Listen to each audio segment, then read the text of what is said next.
A Black Friday foi no final do mês passado, mas para o governo Bolsonaro, a Black Friday é todo dia, já que o desmonte do Estado é uma das missões do atual presidente e de seu ministro da Economia, Paulo Guedes. Dados do boletim das estatais do Ministério da Economia mostram que em 2016, o ano do impeachment da ex-presidente Dilma Rousseff, o país possuía 154 estatais, sendo 106 subsidiárias. No último ano do governo Michel Temer, em 2018, eram 134 empresas, sendo 88 subsidiárias. Ao assumir a presidência em 2019, Bolsonaro abriu um caminho para as privatizações, para conseguir vender o máximo de empresas públicas possível. E uma das estratégias do governo é criar subsidiárias para vender partes lucrativas de empresas como a Caixa, Petrobras, o Banco do Brasil. Assim, não é necessário a aprovação do Congresso para vender essas empresas. O boletim das estatais traz números que mostram ainda essa estratégia. Em 2019, o número de estatais aumentou para 200, com salto na criação de subsidiárias que subiram para 154. E no início de 2020, eram 197 as empresas públicas, sendo 151 subsidiárias. Entre 2020 e 2021, o governo federal incluiu mais de 200 projetos no Programa de Parceria de Investimentos, meio pelo qual são feitas concessões, privatizações e parcerias com o setor privado para obras e serviços públicos, mas muitas não se concretizaram por conta da pandemia. Participam desta edição Black Friday, promoção ou queima de estoque? Dionísio Reis, dirigente do Sindicato dos Bancários de São Paulo, Osasco e região, José Ricardo Saceron, funcionário do Banco do Brasil aposentado, ex-diretor do sindicato e ex-diretor da Previ e ex-presidente da ANAPAR, e também Sérgio Mendonça, economista coordenador do Recontaí e ex-diretor técnico do DIEESE e ex-presidente da FUNCEF.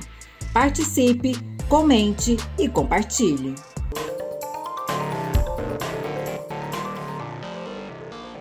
Está no ar, mais uma vez, o nosso Se é Público é para Todos, fazendo um debate sobre a questão do público e do privado. E quero já apresentar os nossos convidados do dia de hoje. Estamos aqui com Sérgio Mendonça, que coordena o Recontaí, e depois ele vai falar um pouco sobre o Recontaí, e também ele é ex-presidente da FUNCEF, ex-diretor técnico do DIEESE, e é um economista que vem discutir com a gente esses assuntos importantes do dia a dia em economia. Tudo bom, Sérgio? Bom dia, ou boa tarde, boa noite a todos que vão nos acompanhar. Dionísio, é um prazer estar aqui com você. Obrigado pelo convite. Vamos debater esse tema tão importante, né, para o desenvolvimento do Brasil aí. Joia. Aqui acho que é boa noite, né? O nosso Se é Público é para Todos, toda terça-feira, às 18 horas, no YouTube do Sindicato e retransmitido também pela TVT. Queria dar boa noite a todos. Pronto. Também saudar aqui o Saceron, que é ex-presidente da ANAPAR, funcionário aposentado do Banco do Brasil, um dirigente histórico aí dos sindicatos bancários de São Paulo, Osasco e região, que vai também discutir com a gente a questão das privatizações. Boa noite, Saceron. Boa noite, Dionísio. Obrigado pelo convite do Sindicato Bancário de São Paulo. E boa noite aos nossos ouvintes. E vamos discutir privatização, esse crime que estão fazendo contra o patrimônio do povo brasileiro. Joia. Bom que o Saceron já deu o ritmo aqui. Aqui a gente que nem a mídia comercial, o Se é Público ele é isento também. Ele é isento igualzinho à Globo, igualzinho às redes de televisão por aí, né? Que falam, na verdade, não são nada isentos, falam a voz do mercado, a voz do grande empresariado e do sistema financeiro. E aqui a gente tem uma perspectiva a partir da população, a partir do consumo dos serviços públicos e dos trabalhadores. né? Então, essa visão é fundamental e a gente tem que recontar um pouco essas histórias que são contadas para a gente todo dia nessa leitura. Então, o CIE Público também se ocupa disso. E, como eu já falei de recontar aqui, Sérgio, queria passar para você a seguinte questão. É Black Friday? É promoção? É queima de estoque? O que está acontecendo hoje na questão das privatizações no nosso Brasilzão? Tá certo. Obrigado aí pela pergunta. Cumprimentar o Saceron.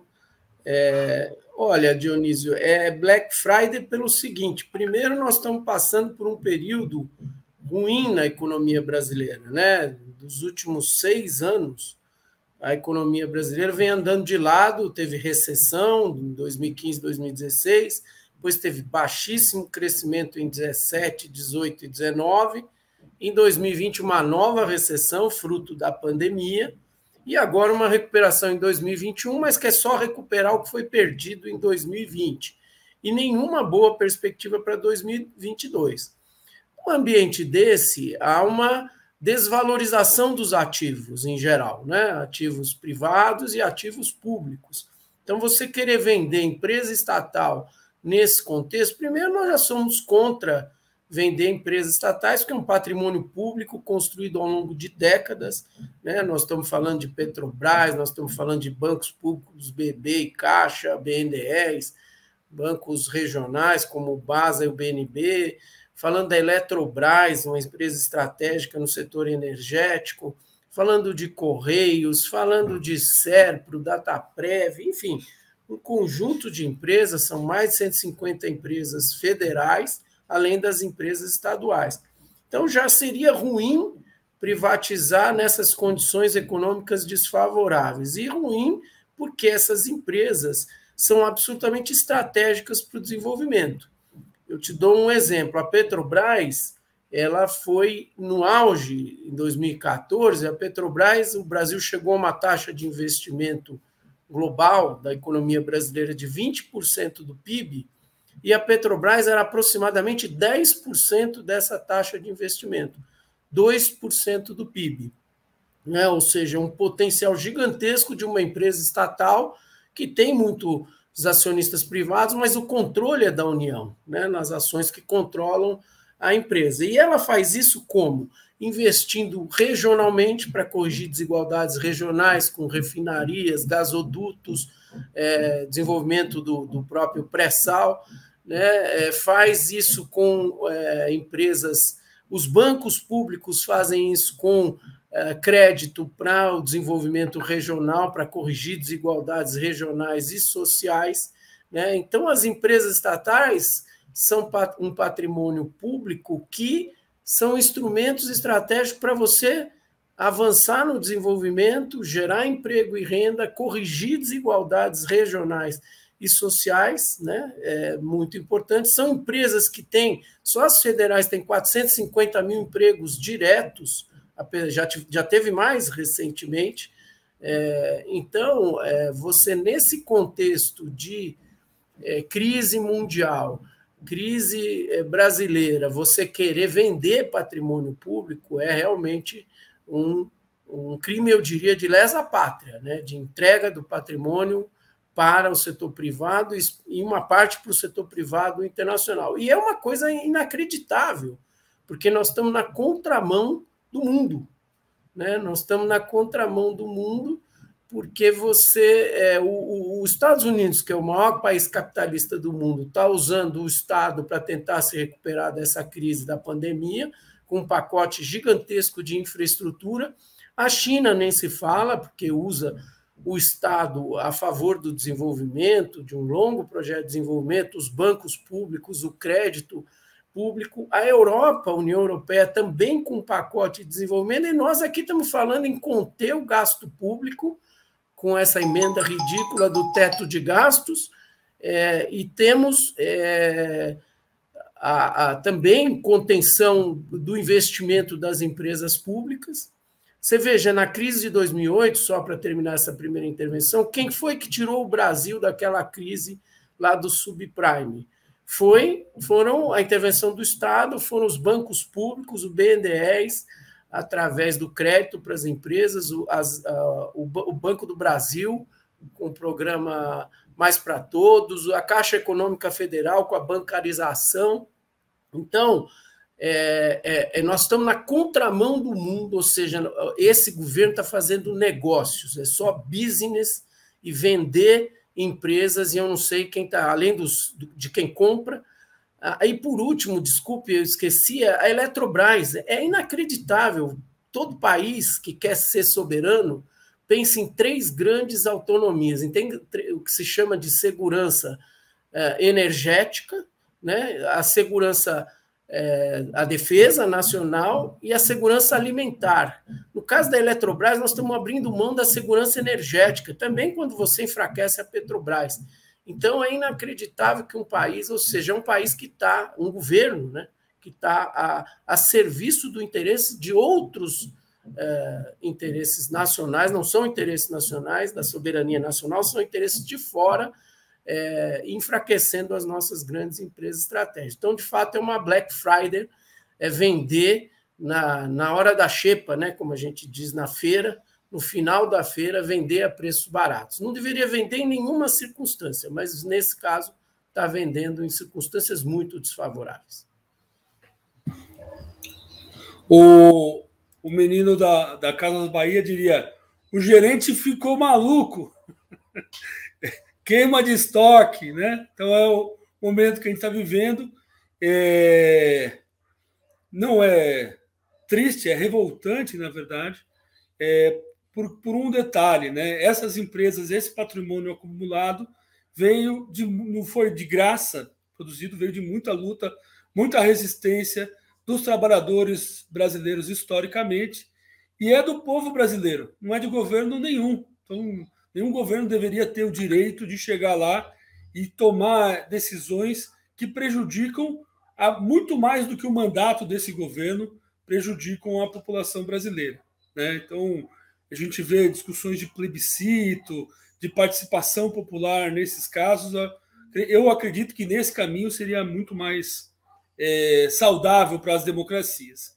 Queria relembrar também, você deu o exemplo dos Estados Unidos, agora com a vacinação eles estavam vacinando em supermercado, porque não tem um sistema único de saúde, né? O auxílio emergencial deles foi um cheque pelo correio, né? Imagina a quantidade de fraude que deve ter tido, né? Entre outros exemplos que a gente tem, que são tristes também, né? Porque essas empresas, quando a gente fala assim em número de empregos e tudo mais, muitas vezes a população olha até como privilégio.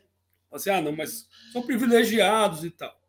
Mas essas empresas e esses serviços públicos representam a execução de direitos à população, né? E por conta disso eu queria passar para o Saceron para falar para a gente o que essas empresas públicas e se esses direitos da população estão ameaçados aí com essa onda de privatização desenfreada, né?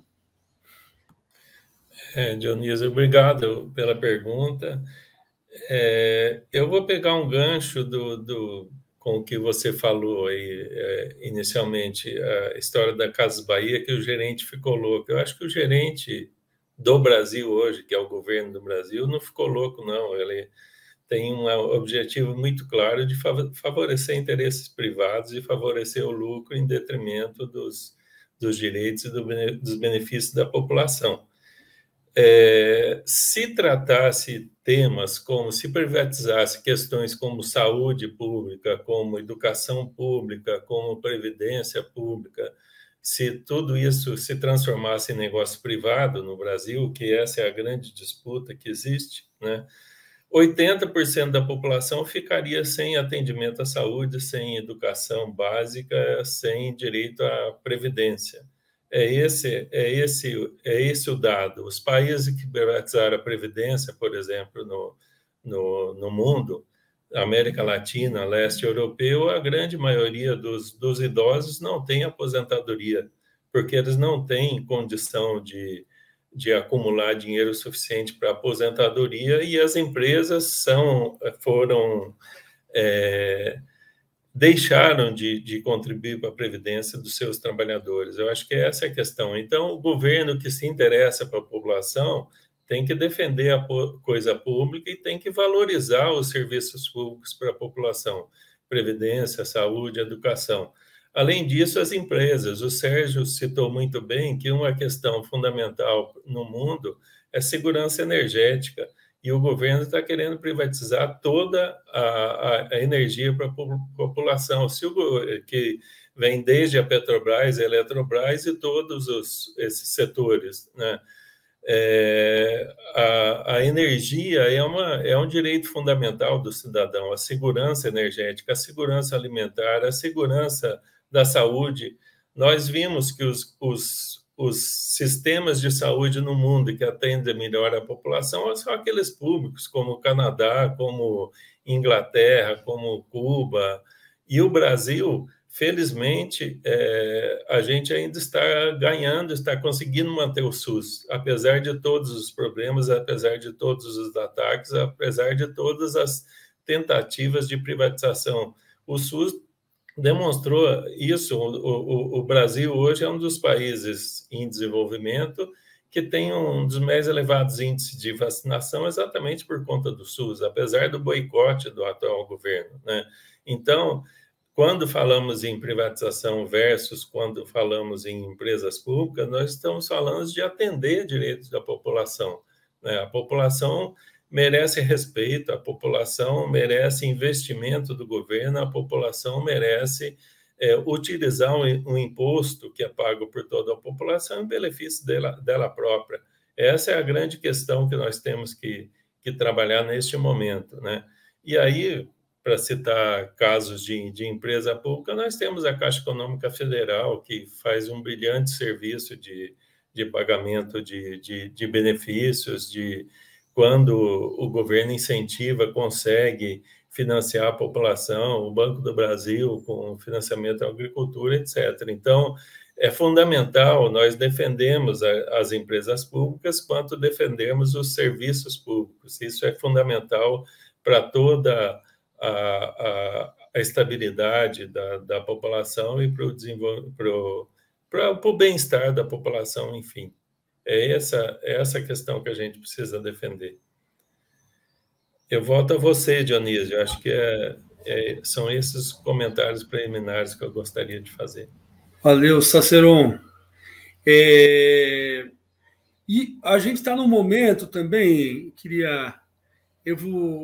as duas próximas perguntas eu vou fazer nesse sentido, que a gente está num momento em que a popularidade da privatização não está naquele patamar que já esteve lá no fim dos anos 80, dos anos 90, e que a gente via propagandas claras, né? Aquele elefante na sala, aquelas discussões que a gente tinha sobre privatização, e quando o político, por exemplo, ia lá no seu programa eleitoral se candidatando, ele falava que ia privatizar e ainda ganhava voto, né? Então, por isso, e também pelas mudanças que a economia teve de lá para cá, né, por uma abertura, a questão da financiarização da nossa economia exacerbadamente, né, a gente tem visto que são utilizados novos métodos para essas privatizações, né? Então, tem empresas aí que já, diversos pedaços delas, a Petrobras mesmo, né, as suas subsidiárias, né, elas são terceirizadas, privatizadas, e ainda pode ter um governante falar assim, eu não privatizei, né? Então, eu queria passar para o Sérgio, que tem observado bastante isso pelo Recontaí e é economista, para falar um pouco sobre esses novos métodos de privatização e como que está se dando isso.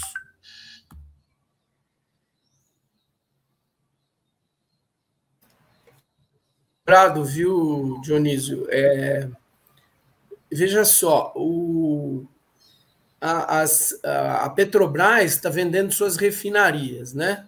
Vendeu duas, está em caminho, a Relan, que é a Landulfo Alves, na Bahia, a primeira grande refinaria brasileira, também no Amazonas, né? A Caixa Econômica Federal, através da Caixa Par, vai abrindo subsidiárias e faz acordos com o setor privado, com agora a abertura de capital da Caixa Seguridade. O Banco do Brasil também fez isso, acho que o Sacerão conhece bem esse debate com a BB Seguridade e outras subsidiárias, né? E por que isso? Né? Só pegando esses exemplos. Porque o Supremo Tribunal Federal liberou a privatização, a venda das subsidiárias, sem que seja necessário passar pelo Congresso, né? Ou seja, o Supremo, a partir até de um questionamento, acho que do Comitê de Trabalhadores em Defesa das Estatais, que é coordenado pela Rita Serrano, ele liberou a venda das subsidiárias. Então, você, por exemplo, o Correios não, como ela é empresa-mãe, você tem que passar no Congresso Nacional. A Eletrobras, não, você tem que passar no Congresso Nacional, você citou esses dois exemplos, pelo visto a privatização do Correios subiu no telhado, né? Porque o Correios deu um grande lucro em 2020, é óbvio, num momento de crise pandêmica, uma empresa com esse potencial logístico espalhado pelo território nacional, e agora você quer vender essa empresa pública, que além de empregar 100 mil pessoas, com todo o efeito sobre as famílias, os trabalhadores e trabalhadoras dessa empresa, você quer vender uma empresa estratégica e que dá lucro, né? Os bancos dão lucro, a Petrobras dá lucro, a Eletrobras dá lucro, mas precisa de investimento. Capitaliza a empresa, é mais barato capitalizar a Eletrobras para um projeto estratégico de desenvolvimento, inclusive de transição energética. Note, tanto Petrobras quanto a Eletrobras terão que fazer um movimento de investimento do Brasil em direção à transição energética, né? Energia solar, energia eólica, até energia nuclear, por conta das questões climáticas. Então, foi por conta dessa decisão do Supremo que o governo federal, como o Sacerão falou, que é um governo pró-privatização, ele cria subsidiários para poder privatizar e não depender do Congresso Nacional. Uma estratégia bem terrível agora, e que, na verdade, contorna essa questão que, no fundo, quando o Supremo está dizendo, olha, não pode privatizar porque é um patrimônio público, a empresa-mãe, mas a empresa-mãe é a sócia majoritária dessas empresas subsidiárias. E as subsidiárias podem, ao fazer isso, você faz o quê? Você enfraquece a empresa-mãe, né? Você deixa a casca, como a gente fala, você fragmenta e depois você fica com empresas que são ineficientes. Quero te dizer uma coisa seguinte, na minha área, eu sou economista de formação, há muito tempo nós estamos vendendo a ideia de que a ciência econômica é uma ciência, né? É uma ciência exata. E não há debate público sobre... E isso é uma falsidade, na verdade, há várias visões econômicas. E só que aqui no Brasil, com o monopólio da mídia, não há um debate público sério sobre as diversas versões econômicas que existem, abordagens econômicas, como, por exemplo, essa questão fiscal do papel do Estado. Então, você vem vendendo há anos a ideia de que o Estado é ineficiente e é corrupto. Logo, você tem que privatizar, porque o setor privado, além de eficiente, não é corrupto, como se isso fosse possível de ser defendido. Quem é que corrompe os agentes públicos, se não o setor privado? Né? Mas, enfim, você vai fazendo... E você, como você não tem um debate público, você transforma isso na ideia de que privatizar é o caminho. E o país, ao contrário de outros países, nós não chegamos a integrar a nossa população no mercado de trabalho, nós temos uma parcela grande da população na informalidade, e muitas vezes, ao usar esse mantra contra o Estado, contra o setor público, essa população acaba tendo, através de um mecanismo de propaganda ideológica, um ressentimento contra o Estado. Falar, aquela gente ali está protegida, eu estou desprotegido. E ela não percebe, porque o debate público não é feito com qualidade, que o Estado é a salvação. Né? É exatamente usar o braço do Estado para corrigir as desigualdades, como a gente vem falando, com regionais, sociais.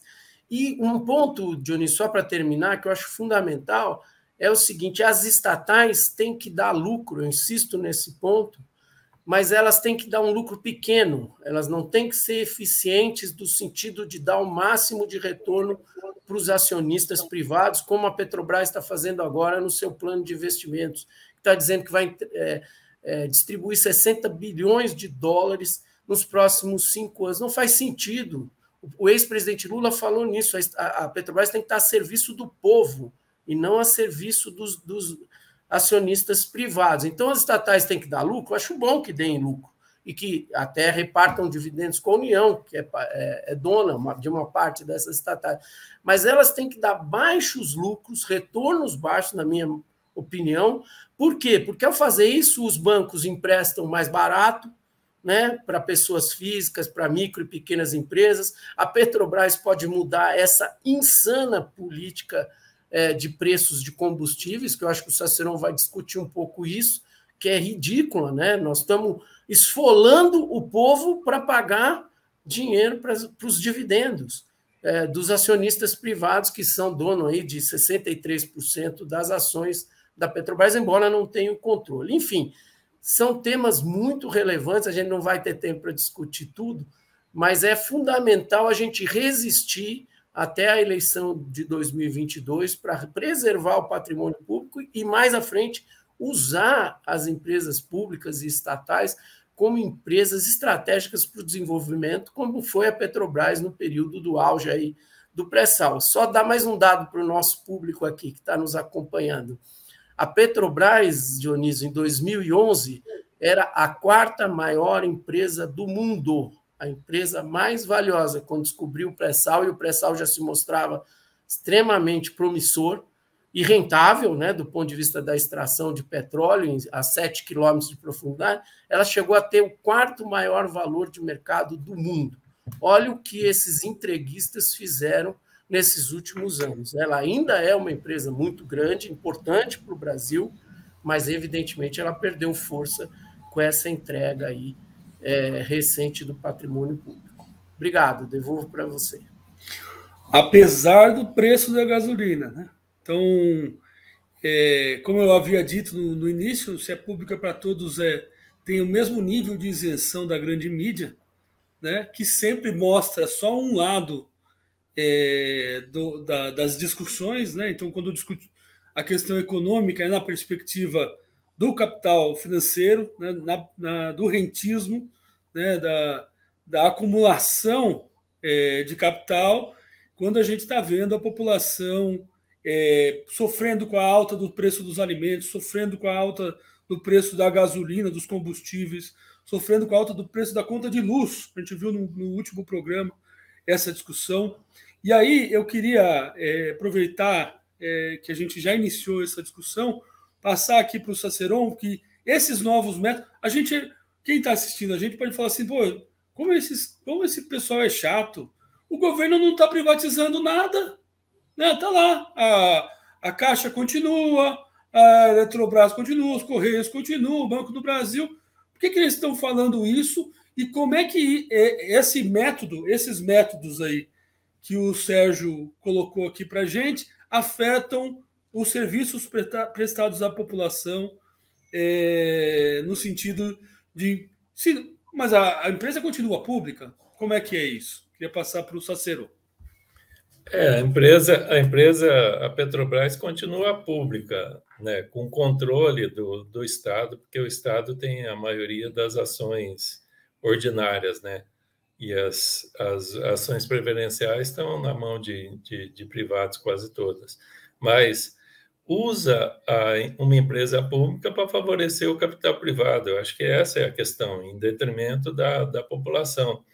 A Petrobras, hoje, ela tem 43% do seu capital está na mão de estrangeiros. Então, durante décadas, a Petrobras construiu sua infraestrutura, construiu refinaria, construiu gasoduto, construiu a distribuidora de combustível, investiu na pesquisa do pré-sal, né? E agora está vendendo partes a preço de Black Friday mesmo. Vendeu os gasodutos dela e quem comprou não fez nada, só assinou um contrato de aluguel do gasoduto com a Petrobras e vai tirar dinheiro em cima disso.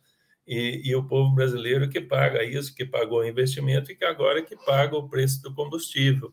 A Petrobras, para atender interesse privado, ela retira petróleo investido em real, ela refina petróleo em real, ela vende petróleo em real, mas vincula o preço do petróleo ao dólar a R$ 5,50, não sei quanto está hoje, né?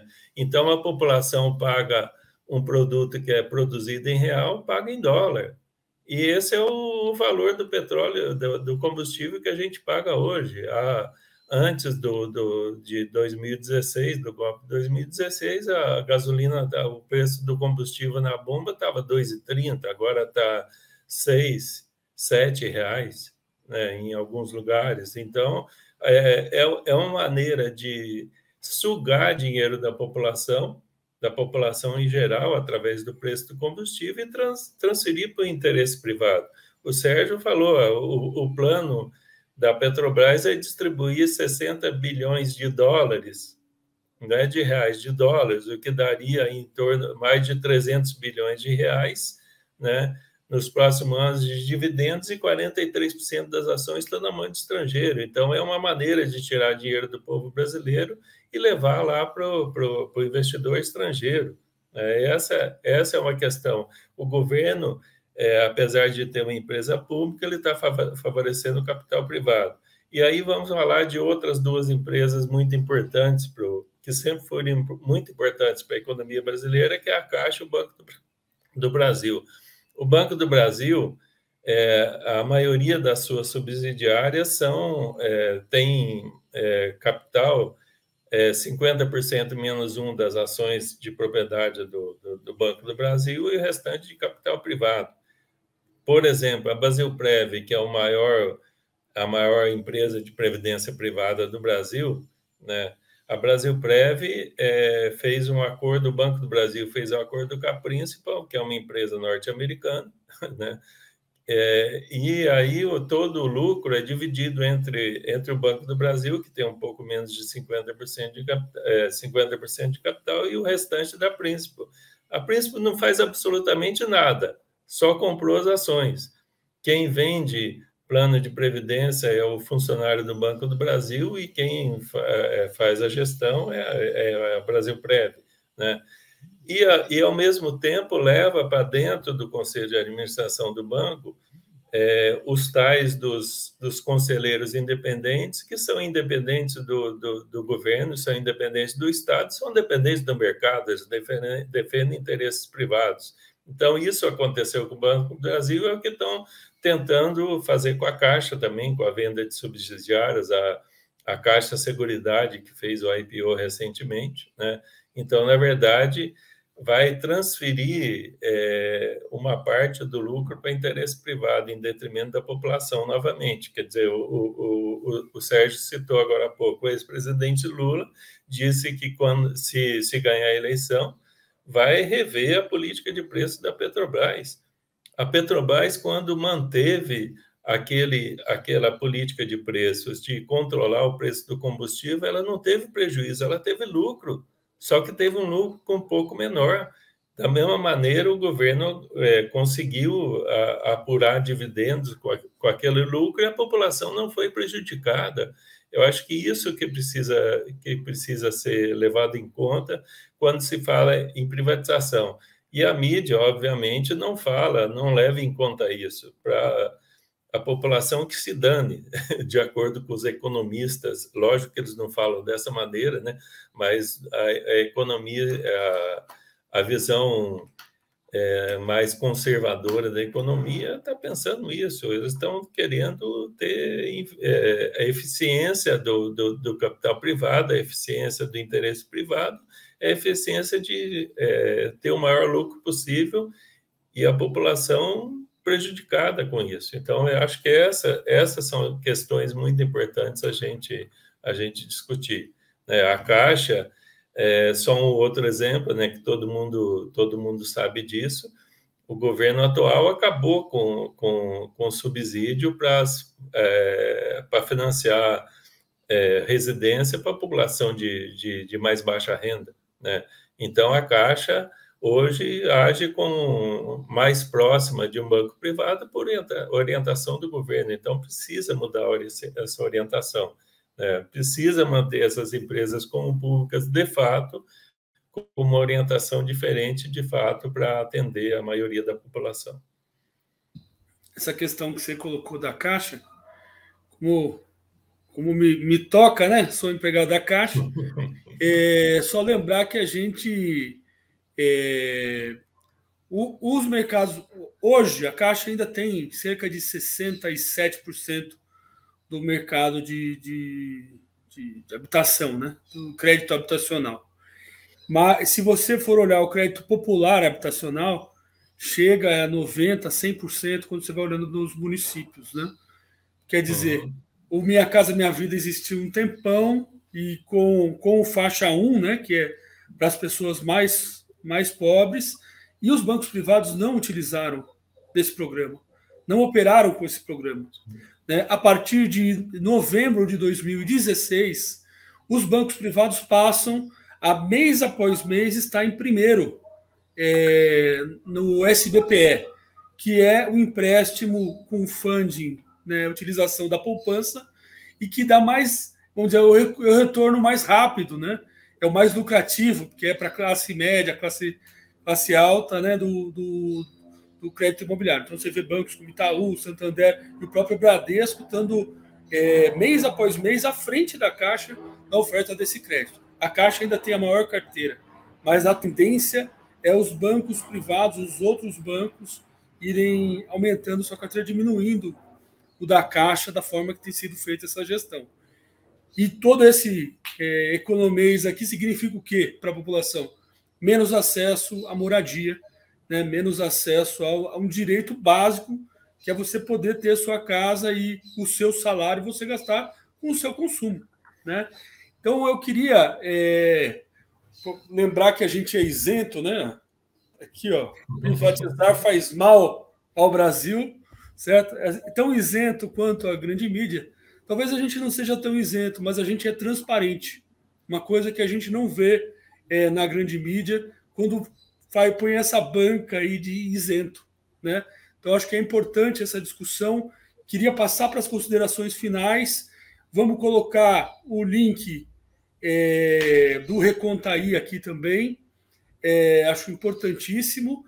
E, ao final, depois eu falo. Quero passar para o Sérgio para as considerações finais. Obrigado, Dionísio. Olha, eu queria pegar gancho nisso que você acabou de dizer. Eu queria até que fosse um debate público com meus colegas economistas, mas não só economistas, analistas econômicos, nem todos são economistas, que devia ser quase um código de ética, e que a gente viesse para o debate público e fizesse como você acabou de fazer ao mostrar sua camiseta. Nós não somos isentos e nem neutros. Eu, Sérgio Mendonça, economista, defendo as empresas públicas, defendo o Estado, defendo os serviços públicos com muito orgulho. Agora, vamos para o argumento, vamos para o debate. Eu quero ser convencido que o setor privado é melhor, né? Eu não sou contra o setor privado. Boa parte das parcerias, inclusive nos países capitalistas avançados, são entre o setor público e o setor privado. Outro exemplo, se você pegar os Estados Unidos, que é tido como a meca, né, do setor privado, do capitalismo dominado pelo setor privado, os Estados Unidos faz uma política através do Estado, que é o poder de compra do Estado americano com a indústria bélica, que desenvolve um conjunto de tecnologias através do gasto público, né? Celular veio daí, internet veio daí, através do gasto do Estado americano. Então, você faz uma nuvem de fumaça para dar a impressão de que é tudo setor privado, quando, na verdade, o que está por trás é o Estado, o velho e bom Estado, a serviço do desenvolvimento, no caso da economia e da sociedade americana. Então, esse debate tinha que ser, como você falou, eticamente explicitado. Eu sou a favor dessa defesa, e isso não existe. A imprensa brasileira finge que faz um debate técnico sobre a questão do Estado, da privatização, sempre demonizando o Estado e enaltecendo o setor privado, né, dizendo que o Estado, como eu já disse aqui, é ineficiente, é corrupto, né, e na verdade, isso não corresponde à realidade, senão nós não tínhamos chegado até aqui, né, tendo construído, em algum momento, a sexta economia do mundo, apoiada no setor público, especialmente a partir dos anos 50, do período desenvolvimentista. Para concluir, eu queria dizer para a nossa audiência, para quem nos acompanha, que o Transnational Institute, que é um instituto sem interesse público, sem interesse privado, que tem apoio da Internacional dos Serviços Públicos, que são os sindicatos das empresas públicas, do setor público no mundo, ele mostrou recentemente que ocorreram 1.400 municipalizações ou remunicipalizações de concessões para o setor privado que não funcionaram bem, com qualidade de serviço ruim, com preços altos e que foram remunicipalizadas na Alemanha, no Canadá, na Inglaterra, nos Estados Unidos. Então, há um movimento de descontentamento das populações desses países com a privatização que, como a gente disse aqui, desculpe usar de novo esse termo, esfola a população, como a gente sabe, como o Sacerão mostrou aí no preço dos combustíveis. Tem estudos que mostram que o preço da gasolina poderia estar a R$ 4,50 hoje, né? A Petrobras é uma empresa integrada, como se fala, do poço ao posto, ela pode, nos momentos mais desfavoráveis, distribuir o seu ganho através das suas diversas empresas subsidiárias, né? Ter uma empresa completamente integrada e num momento mais favorável, fazer um fundo, quando o petróleo está alto, para poder viabilizar os ciclos mais desfavoráveis. Essas 1.400 remunicipalizações no mundo, foram feitas em 2.400 cidades e 58 países. E cadê isso na imprensa brasileira?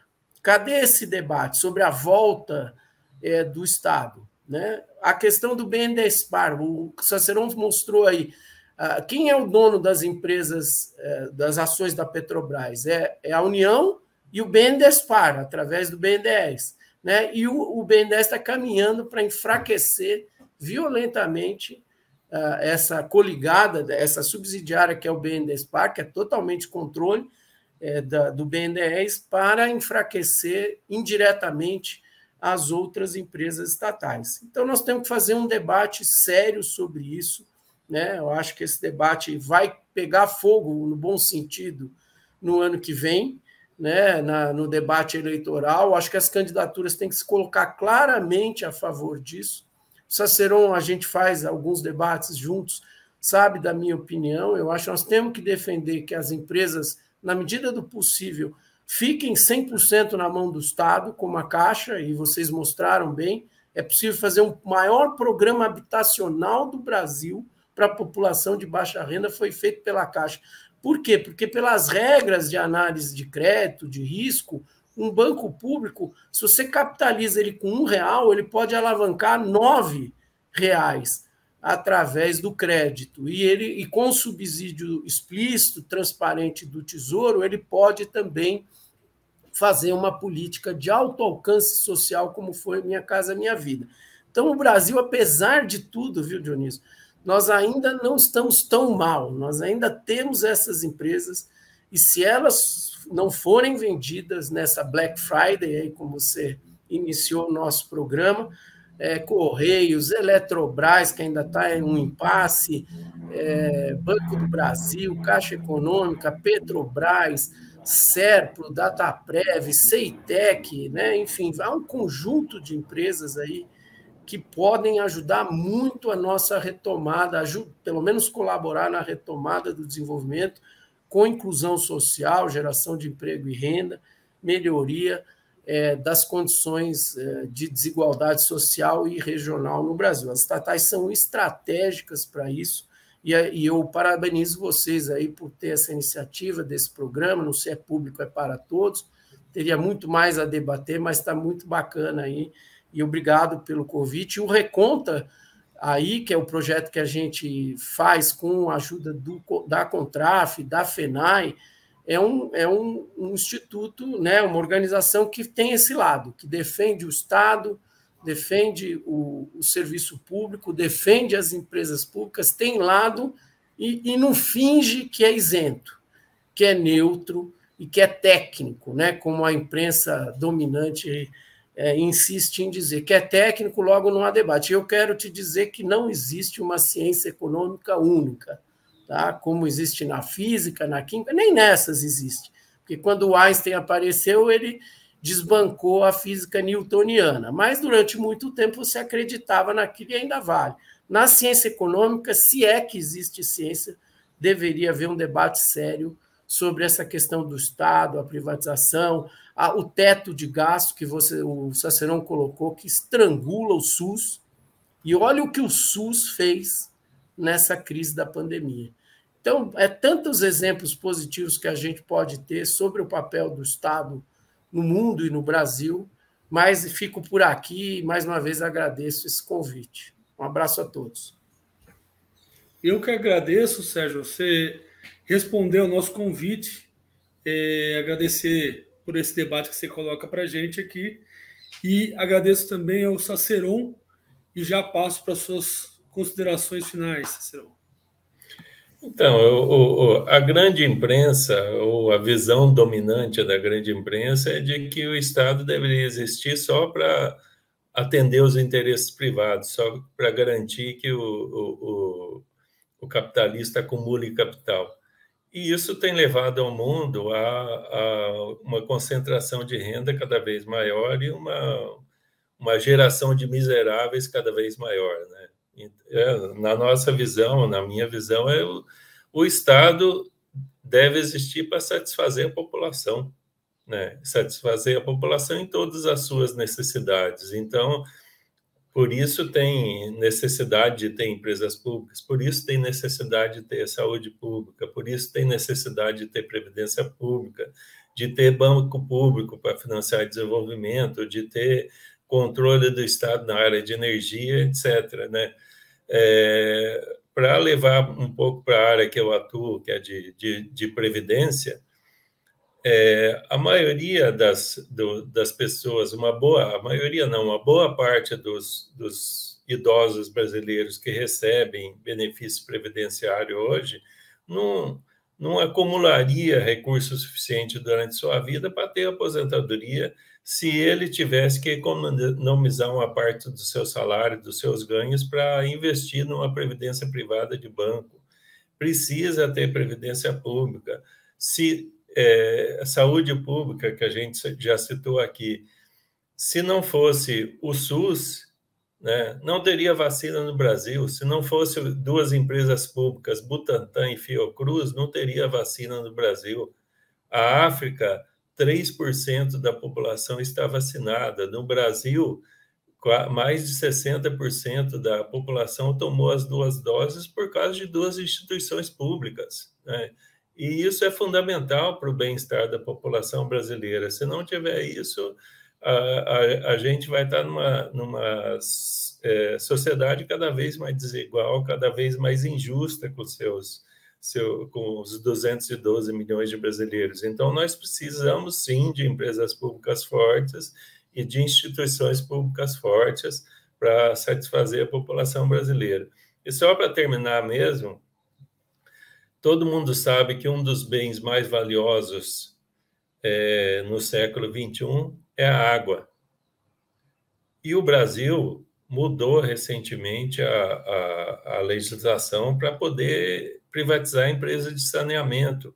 Está no caminho contrário do que o Sérgio levantou agora há pouco, de que muitos municípios, muitas cidades ao redor do mundo, em grande parte dos países, estão revendo o seu modelo de privatização da água e do saneamento. Exatamente porque, se for a lógica de acumulação de lucro nessas atividades, boa parte da população vai ficar sem atendimento ou vai ficar com atendimento muito ruim, muito precário. Então, é fundamental essas áreas que mexem com o bem-estar da população que estejam na mão do Estado, sim. O Estado é para satisfazer a população e não para ajudar a acumulação de capital privado. E obrigado pelo convite, antes que eu me esqueça de agradecer. Obrigado, Dionísio, obrigado, Sindicato de São Paulo. É um prazer aqui debater com vocês. Obrigado, Saceron, obrigado, Sérgio.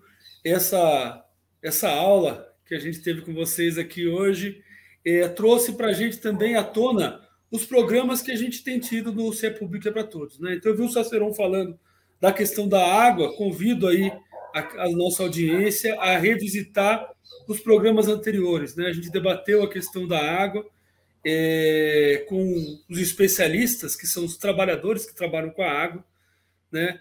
Debatemos a questão da Eletrobras, debatemos a questão da Petrobras, que foi um tema que a gente discutiu bastante aqui hoje. E aí, quem quiser ver, se aprofundar e discutir e ver a visão dos trabalhadores e da população a respeito disso, pode visitar lá os nossos vídeos anteriores, que estão aqui no YouTube do Sindicato Bancário de São Paulo, nossa região. Essa é uma produção dos sindicatos bancários, produzido pelo sindicato, transmitido no YouTube do sindicato e retransmitido pelo YouTube da TVT e também do Comitê em Defesa das Empresas Públicas. Agora, ao final, a gente vai passar um videozinho de 1 minuto do Comitê em Defesa das Empresas Públicas, por conta desse debate que a gente teve hoje. E aí a gente precisamos, antes de mais, falou-se muito de eleição e tudo mais, só que as urnas não são automáticas, então é importante que quem está assistindo a gente entenda a importância das empresas públicas, entenda a importância para a população brasileira dos serviços públicos e esses direitos que nós temos. Então, agradeço de novo vocês, quero agradecer a nossa presidenta do sindicato, a Ivone, a Neiva, a nossa secretária-geral, a comunicação, na pessoa da Helenice, que tem apoiado a gente aqui, o Paulo, que também tem apoiado a gente, e a secretária de comunicação, a Marta Soares. Valeu, gente, e assistam o vídeo agora. Diz aí, qual mundo, país e cidade você quer? Veja, vamos falar sobre o futuro. Mas qual futuro? O futuro que nós queremos é público e inclusivo. Um futuro que nos faça evoluir pessoal e coletivamente. É por isso que defendemos que os recursos naturais, as empresas e os serviços estratégicos para a construção deste futuro público sejam mantidos a serviço da inclusão de todos os brasileiros e brasileiras.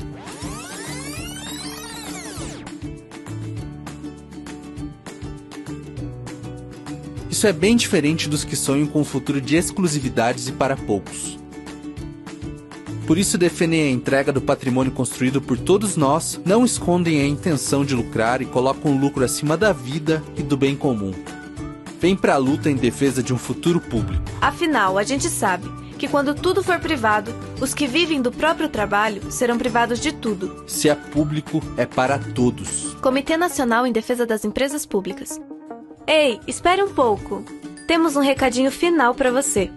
Sabe quem garantiu que a pandemia não fosse ainda mais trágica no Brasil? Pois é, as empresas e os serviços públicos. Para garantir que milhões de brasileiras e brasileiros tenham atendimento digno na saúde, educação, emprego, qualidade de vida, saneamento básico, moradia, você precisa pressionar os parlamentares e os políticos da sua região para que tenham um compromisso com o Brasil para todos. Fortaleça a defesa do patrimônio público contra a privatização. Acesse o site www.comitêempresaspublicas.com.br e fique por dentro da nossa mobilização.